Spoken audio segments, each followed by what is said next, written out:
He was the gangster the Krays looked up to before anyone had ever heard their names. A scar-slashed face, a fearless streak, and one mistake too many. This is the untold story of Tommy Scarface Smithson, the gangster before the Krays. Tommy Smithson, known as Scarface due to a brutal injury, was born in Liverpool, England, around 1920. His family moved to London's East End when he was just 2 years old. There he grew up in neighbourhoods that fostered many of post-war British gangsters.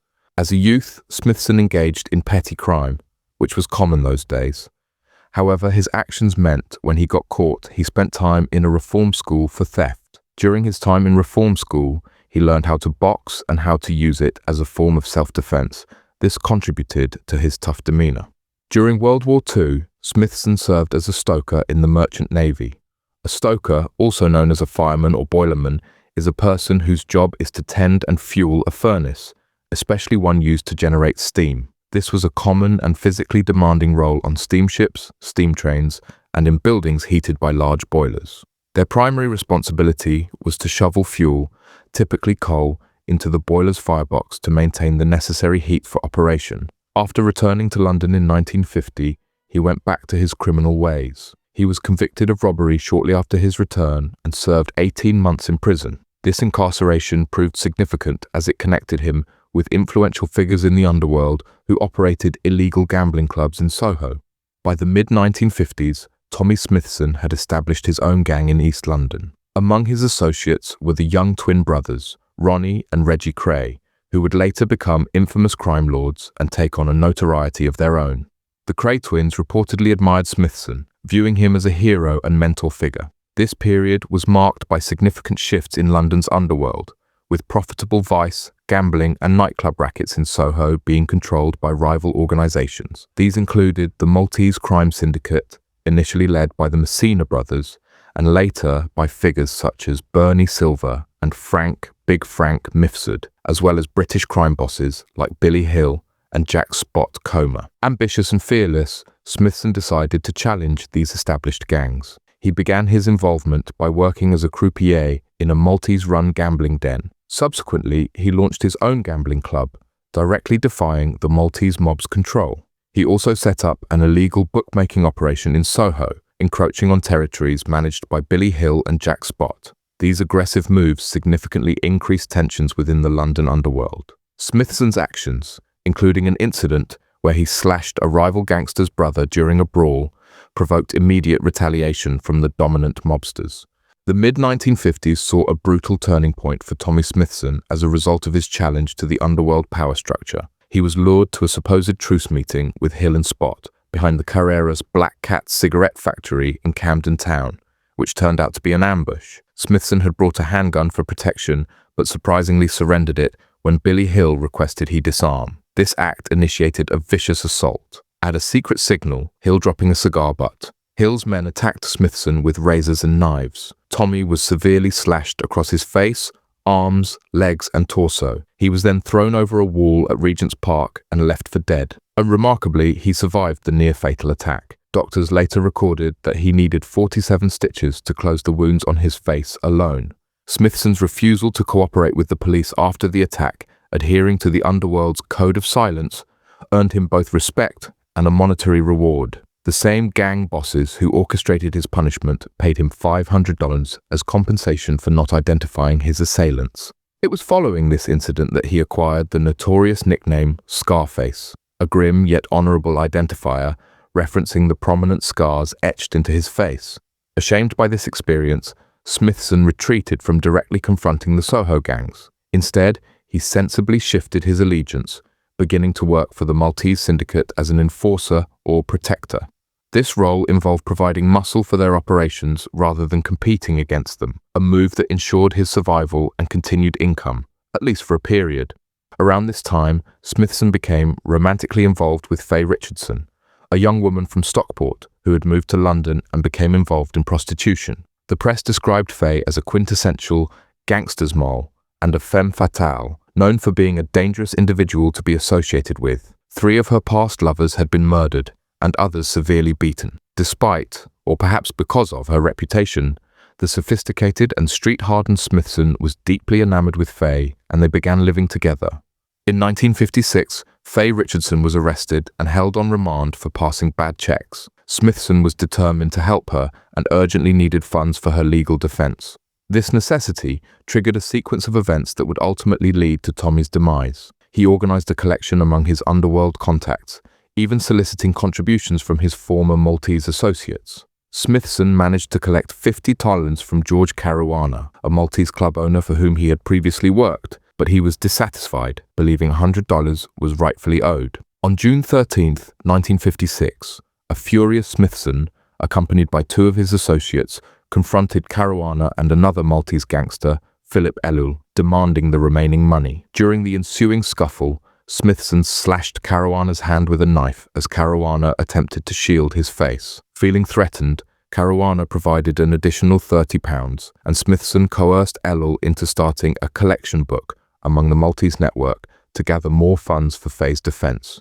This incident marked a critical violation. By strong-arming Caruana and Ellul, essentially turning against those who supported him, Tommy went too far this time. One person who was familiar with the situation stated he had humiliated members of the Maltese syndicate and directly threatened their authority, an act that the gang leaders could not tolerate. Just 2 weeks after that aggressive and violent confrontation, retaliation came, because on June 25, 1956, Tommy Smithson was caught in a trap set by his underworld rivals. He received a call instructing him to go to a shady address, 88 Carlton Vale in Kilburn, located northwest London, seemingly to collect routine protection payment at one of Caruana's brothels. Trusting that this was standard business, Smithson walked into a deadly ambush. In one of the rooms upstairs that belonged to a prostitute that went by the name Blonde Mary Bates, 3 Maltese gangsters, Philip Ellul, Victor Spampinato, and Joe Zammit, were waiting.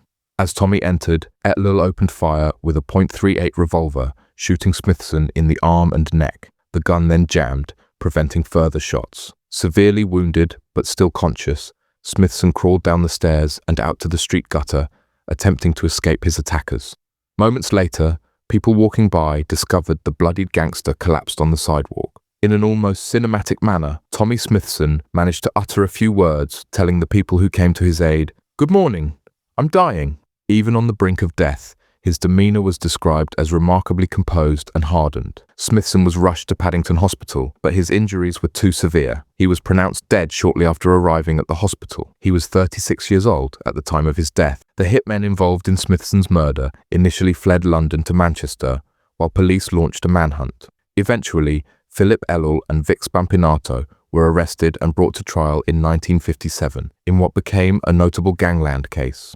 Spampinato claimed self-defense, alleging that Smithson had attacked him with a pair of scissors. Blonde Mary Bates, later revealed to be Spampinato's girlfriend, corroborated his story. This defense introduced enough reasonable doubt, leading to Spampinato's acquittal of murder. Ellul, however, was convicted and sentenced to death by hanging. In a dramatic turn, just 48 hours before Ellul's execution was scheduled, his sentence was commuted to life in prison, and he subsequently served 11 years before his release. Gangland rumors started going around suggesting that some powerful gangsters had orchestrated Tommy's killing. Smithson's daring actions and double-dealing had created numerous enemies. For years, gangland circles circulated multiple theories about the motive for his murder, with crime reporter Duncan Campbell once joking there were almost as many theories as there were scars on his face.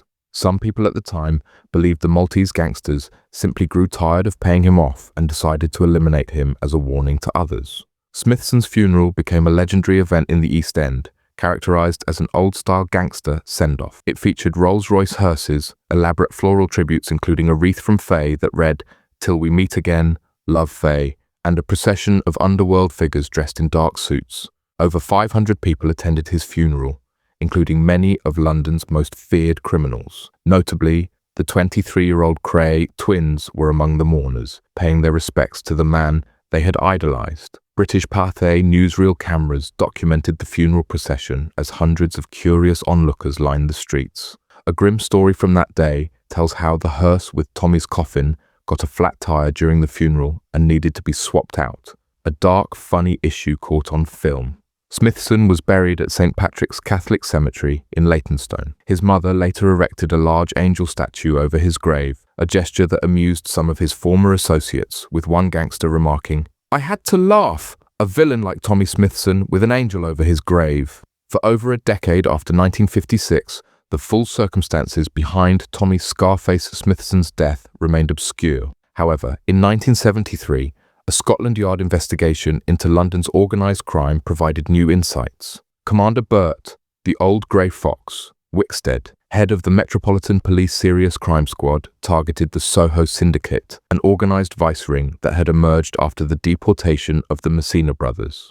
This syndicate was led by Bernie Silver, one of the few non-Maltese kingpins in Soho, and Frank Mifsud. During a significant crackdown on their operations, Wickstead uncovered evidence suggesting that Silver and Mifsud had ordered Smithson's murder years earlier. According to this revelation, when Tommy extorted money for Faye's legal fees and attempted to increase his protection earnings, it threatened to make Silver appear weak at a crucial time when he was expanding his criminal empire. Unwilling to be extorted by a small-time crook like Smithson, Silver allegedly instructed Ellul and Spampinato to get rid of him. As a result of the 1970s investigation, Bernie Silver was arrested and, in 1975, and was convicted of Tommy Smithson's murder nearly 19 years after the fact and sentenced to life imprisonment. Mifsud was also charged as an accessory who allegedly ordered the hit. However, both gang bosses ultimately evaded lasting justice on this charge. Silver's conviction was overturned on appeal in 1976 due to the unreliability of key witnesses such as Spampinato and Ellul, who had been compelled to cooperate.